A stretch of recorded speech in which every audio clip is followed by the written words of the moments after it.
এটা হচ্ছে চীনা হাঁসের মাংস, এটা হচ্ছে রাজহাঁসের মাংস, আর এটা হচ্ছে ভুনা বট। আমি ভাজা বটও করি, আসলে এক হাতে রান্না করি তো সবকিছু পেরে উঠতেছি না। আর এটা হচ্ছে গরুর মাংস, আর এটা হচ্ছে ফ্রেশ কলিজা। আমার কলিজা না, এটা হচ্ছে গরুর কলিজা, একদম অথেন্টিক, আমি নিজে তৈরি করি। কাটিং পিস সবকিছু আমার হাতেই হয়। আর হচ্ছে গিয়ে এটা হাড্ডি মাংস মিলাইয়া 6 পিস থাকবে, 5-6 পিস থাকবে। আমার কাস্টমার চাইলে আমি আরেক পিস অর্ডার করি।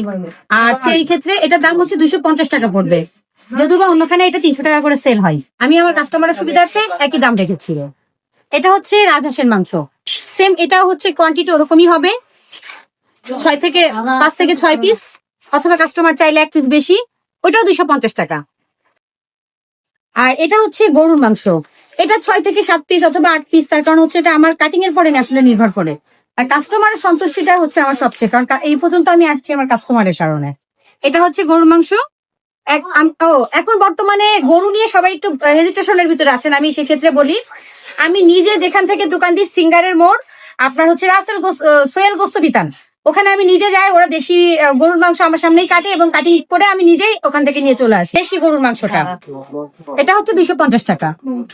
আর এটা হচ্ছে ফ্রেশ কলিজা, আমার কলিজা না, এটা হচ্ছে গরুর কলিজা, ফ্রেশ দেশি গরুর কলিজা, একদম অথেন্টিক। রান্নাটা আমার একেবারে হাতের ঘরের রান্না পাবেন। এটা হচ্ছে 250 টাকা, কোয়ান্টিটি যেটা দিয়ে দুজনে খেতে পারবেন আপনারা আনুমানিক। আর এটা হচ্ছে ভুনা বট। আমি ভাজা বটও করি, আসলে এক হাতে রান্না করি তো সবকিছু পেরে উঠতেছি না। ভাজা বট, ভুনা বট 180 টাকা। এটা গরুর মোটাটা, যদি একটা পাইপ আপনারা পান, আমি সেদিন থেকে খাবার আর সেল করবো না, কারণ আমি নিজেই মোটা বটটা নিয়ে আসি এবং আস্ত বটটা কিনে নিয়ে আসে নিজে নিট অ্যান্ড ক্লিন করে এখানে সেল করবো।